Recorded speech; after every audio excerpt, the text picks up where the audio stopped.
ગુનેગારની દરેક ચાલ, ગુનેગારના દરેક ગુના, તેની દરેક ફિતરત પર નજર રહેશે અમારી. હવે થશે પર્દાફાશ ગુનેગારના ગુના દરેક હાલ પર. ક્રાઇમ ઝોનમાં હું રવિકરણ ખબરદાર કરીશ આપને ગુજરાતમાં થતા ગુનાઓ વિશે. ગુનેગારના ગુનાઓના હિસાબ કિતાબને બેનકાબ કરતો TV9 નો વિશેષ કાર્યક્રમ એટલે ક્રાઇમ ઝોન.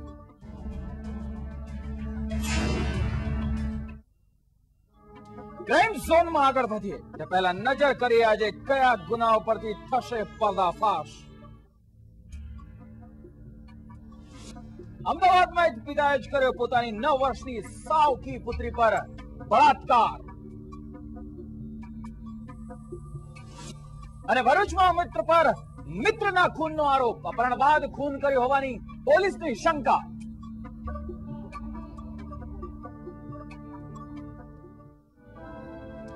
પોતાની દીકરી આમ તો પરિવારમાં સૌથી વધુ પિતાને વાલી હોય છે, પરંતુ આ જ દીકરી પર બળાત્કાર થાય ત્યારે, અને તે પણ પિતા જ દ્વારા. જી હા, અમદાવાદમાં એક 9 વર્ષની દીકરી પર બળાત્કાર થયો અને તે પણ તેના જ પિતા દ્વારા. તે દીકરીનો વાંક એટલો જ હતો કે તે તેના પિતાની સાવકી દીકરી હતી. આપ જે શખ્સને જોઈ રહ્યા છો તે એ જ શખ્સ છે જે પિતાના નામે એક કલંક છે, જેણે પોતાની હવસ સંતોષવા માટે ગુજાર્યો પોતાની જ પુત્રી પર બળાત્કાર. આ પુત્રી જે તેના પત્નીના પહેલા પતિની હોવાથી તેની સાથે તેનો લોહીનો સંબંધ નહોતો, અને એટલે જ કદાચ આ શખ્સે સાવકી પુત્રી હોવાના કારણે બળાત્કાર જેવું અપકૃત્ય આચર્યું. અમદાવાદના નારણપુરા વિસ્તારમાં રહેતા હંસાબહેનના પિતાની તબિયત ખરાબ હોવાના કારણે તે પોતાના પિયર ગઈ હતી.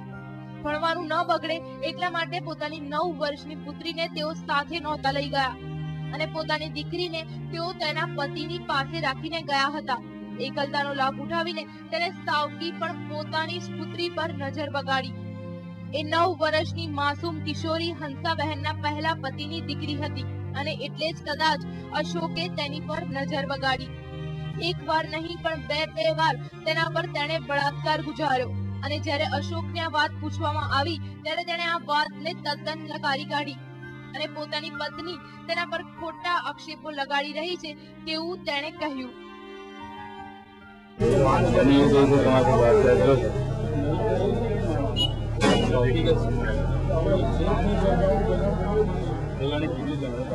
મારી વર્ગન નથી, છોકરી વર્ગન છે. મારા છોકરાઓ માટે કપડા લતા લાવું, આ ના લાવું, આ રીતના ચાલે. તમે એના માટે કેમ લાવો? એના માટે લાવો. હંસાબહેન 22 જુલાઈએ જ્યારે ઘરે પાછા આવ્યા ત્યારે તેમની આ માસૂમ પુત્રી બરાબર ચાલી નહોતી શકતી. માટે તેની માતાએ તપાસ કરતા તેને ખબર પડી કે તેની માસૂમ પુત્રી સાથે કોઈએ બળાત્કાર ગુજાર્યો છે. અને હંસાબહેને આ વિશે તેની પુત્રીને પૂછ્યું, અને ત્યારે જ ખબર પડી કે તેના બીજા પતિ અશોકે એકલતાનો લાભ ઉઠાવીને પોતાની જ પુત્રી પર બળાત્કાર ગુજારી દીધો. અશોકે બળાત્કાર ગુજાર્યા બાદ તે બાળકીને ધમકી પણ આપી કે જો તે આ વાત કોઈને કહેશે તો તેને જાનથી મારી નાખશે. જેને તે પિતા માની રહી હતી તેણે જ તેની પર બળાત્કાર ગુજાર્યો. પોતાના પિતાનું આ રાક્ષસી સ્વરૂપ જોઈને આ બાળકી ખૂબ જ ડરી ગઈ હતી. છોકરીને પૂછતા તેને જણાયું કે મારા બાપુજીએ મને છરી બતાવીને મારા ઉપર 2 વખત બળાત્કાર કરેલો છે, અને જો તું કોઈને કહીશ તો હું તને જાનથી મારી રાખીશ.